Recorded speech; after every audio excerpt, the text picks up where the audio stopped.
Bonjour à vous, j'espère que vous allez bien. Bienvenue sur ma chaîne pour ces vidéos de fenêtre sur soi portant sur la période du mois d'août 2022 jusqu'à la moitié du mois de septembre 2022 évidemment. Ces fenêtres sur soi peuvent avoir un rapport avec la fenêtre sur soi de juillet-août que j'ai précédemment mis en ligne. Elles peuvent aussi avoir un rapport avec vos vidéos pour le mois, vos lectures intuitives pour le mois d'août, comme elles peuvent ne pas en avoir du tout. D'accord? Il y a peut-être une évolution de la situation, il y a peut-être un nouveau sujet, un nouveau questionnement qui est à l'ordre du jour en ce moment. Et cette fenêtre sur soi-ci portera un focus là-dessus, portera vraiment son point d'attention. Pardon. Alors, pour réaliser ces fenêtres sur soi, je me sers du Anaka Tarot, que voici. D'accord? Ce sont ces cartes-là, n'est-ce pas? Et puis, la petite carte conseil sera donnée avec le After Tarot, qui a un dos qui correspond à ça. D'accord? Merci à vous tous, passez un excellent été et puis à très bientôt, c'est-à-dire le 25 août pour nos vidéos du mois de septembre. D'accord? Merci à vous tous et à très bientôt. Bélier, à vous maintenant, que vous soyez signe solaire, signe ascendant en bélier, cette lecture peut vous concerner. Et puis je rappelle, comme je le disais dans l'intro, que ça peut avoir une corrélation ou pas avec la précédente fenêtre sur soi, voire même avec votre lecture du mois d'août. D'accord? Alors cette fenêtre sur soi, il faut l'imaginer comme une fenêtre qu'on ouvre à l'intérieur de soi pour se connaître, pour s'interroger, pour... il y avait un autre terme que j'utilisais plus volontiers, mais qui ne me revient pas là maintenant tout de suite, donc c'est pas bien grave. Et puis, donc, c'est une période qui court donc de ce mois d'août à la mi-septembre. Voilà. Alors, qu'est-ce que nous avons pour vous? Amis Bélier, au cœur de votre lecture, au cœur de cette période, vous avez la 7 de bâton. Ok. Alors, vous êtes tout feu, tout flamme.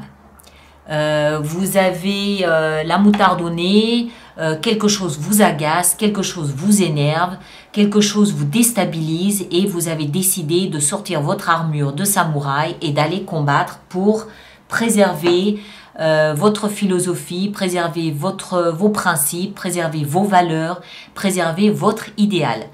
D'une certaine façon, ce à quoi vous vous identifiez est mis en danger, est mis sur la sellette, et peut-être remis en cause par d'autres personnes. Et vous vous sentez l'obligation de remettre, comme on dit par chez moi, l'église au milieu du village, les barres au T et les points au I. D'accord? Voilà.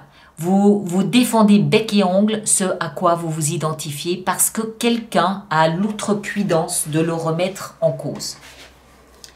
Dans votre tête, la lune, ouf, dans la tête c'est flou. C'est flou, c'est brumeux. Ceci dit, ça peut être brumeux parce que émotionnel. D'accord? La lune, elle nous parle de nos émotions. Elle nous parle du réceptacle. Vous êtes en mode réceptivité au niveau mental. Vous réceptionnez tout ce qui vient de l'extérieur. Et si quelque chose qui vient de l'extérieur vous énerve, vous allez faire Hulk. D'accord? Vous allez réagir. Vous allez défendre votre droit à conserver votre philosophie. Alors, c'est brumeux dans la tête, ça veut dire que c'est pas net, c'est flou. Vous ne savez pas pourquoi on vous agresse. Vous ne savez pas pourquoi on remet ça en cause. Vous ne voyez pas le sens à tout ça. Mais, encore une fois, ça peut être brumeux parce que c'est émotionnel. Les émotions, quand elles sont trop fortes, comment est-ce que je dois dire ça? Elles nous poussent à agir de manière un peu irréfléchie. Elles nous poussent à agir de manière impulsive, non structurée. D'accord? Donc, ça peut être aussi parce que c'est hautement émotionnel que c'est un peu pas clair. On continue. Ici, le socle, ce sur quoi vous vous appuyez. Oh là là. La peur. la peur, la sensation d'être dans une ornière, la sensation d'être bloqué. Alors, cette position, c'est une position qui vous est favorable parce que c'est une position sur laquelle vous pouvez vous appuyer. Alors, ce sur quoi vous allez pouvoir vous appuyer, c'est de vous rendre compte que ce qui se passe, c'est uniquement dans la tête. Cette jeune fille, elle se sent ligotée, mais nous, on voit bien qu'elle ne l'est pas. Elle a le reflet, c'est le reflet dans le miroir qu'elle voit qui lui renvoie une image d'être bloquée, d'être ligotée, mais elle ne l'est pas. Donc, ça veut bien dire que dans la tête, vous n'êtes pas complètement en phase avec ce qui se passe.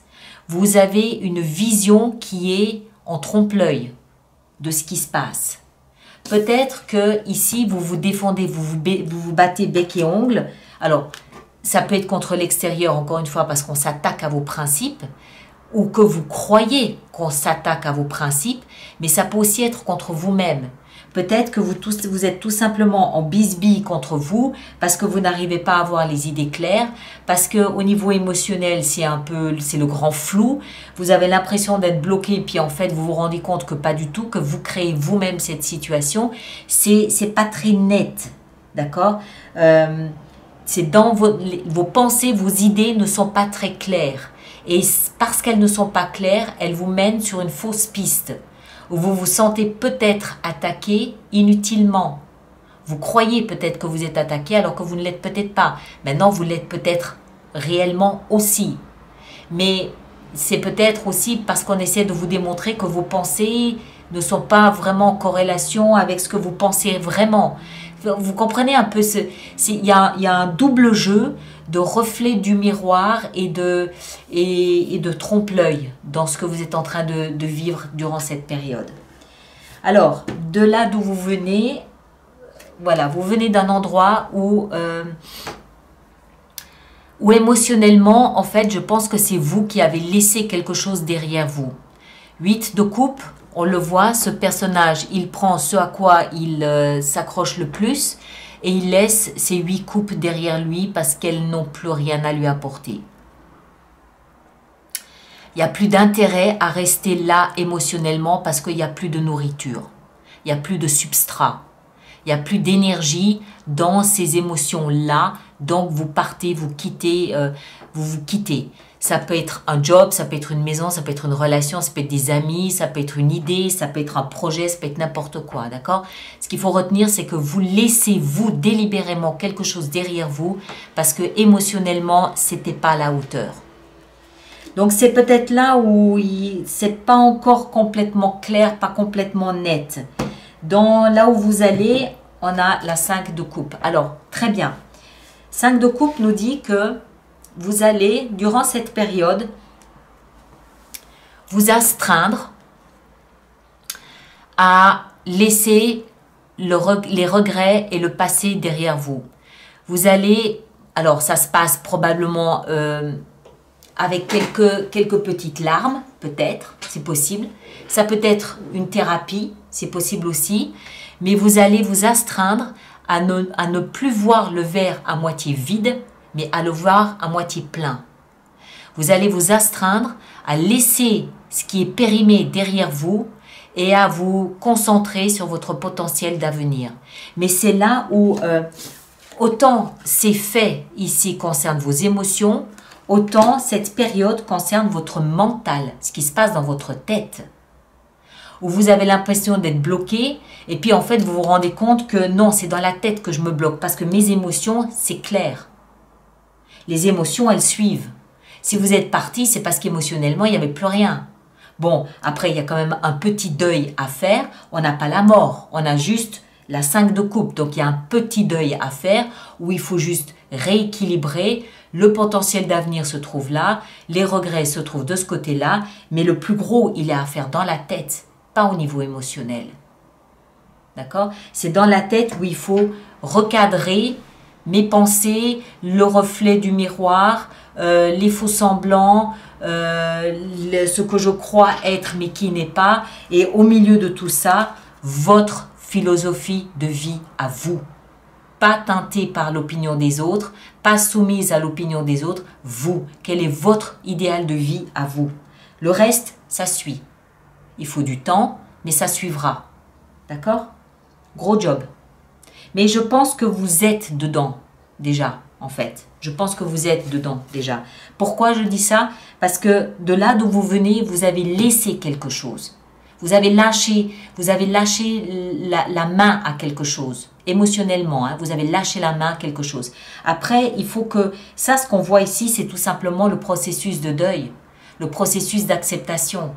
Où on passe à autre chose. Mais il faut, quand on fait un deuil, qu'il soit réel ou symbolique, hein, quand je dis symbolique, ça peut être une amitié, ça peut être une relation amoureuse. Quand on fait un deuil, ça ne se fait pas uniquement au niveau émotionnel. Ça se fait à différents niveaux, même physiquement. Physiquement, psychiquement, émotionnellement, psychologiquement, spirituellement. Ça se fait à différents niveaux. Et c'est ça qu'on voit ici. Vous êtes dans ce processus à différents niveaux. Alors, une petite carte conseil pour vous, amis bélier. Alors, qu'est-ce qu'on a pour vous? On va prendre celle-ci. Eh oui, la 10 de coupe. Après la pluie, le beau temps. Voilà. Après la pluie, le beau temps. Alors, en carte conseil, ça veut dire quoi? Gardez les yeux sur le prix, comme on dit. Gardez les yeux sur l'étape ultime. Gardez les yeux sur le bonheur tel que vous vous identifiez au bonheur. Gardez les yeux là-dessus, ça va vous aider à traverser cette période. Hein? 10 de coupe, c'est le bonheur, c'est l'arc-en-ciel dans le ciel après l'orage. Bon, l'orage, là, il est en train de se calmer. Une fois qu'il est calmé, vous pouvez accéder à votre bonheur tel que vous vous identifiez au bonheur. Hein? C'est ça, cette 7 de bâton. Donc, gardez les yeux là-dessus, ça va vous aider à traverser la période. OK? Allez voir votre signe ascendant et votre signe lunaire pour compléter la lecture. Merci de partager, de liker, de vous abonner et puis surtout de laisser vos commentaires sur YouTube, s'il vous plaît, pour les autres personnes, c'est toujours utile. Et nous, on se retrouve le 25 août pour les lectures intuitives du mois de septembre. D'accord? Portez-vous bien, passez un bel été et à bientôt.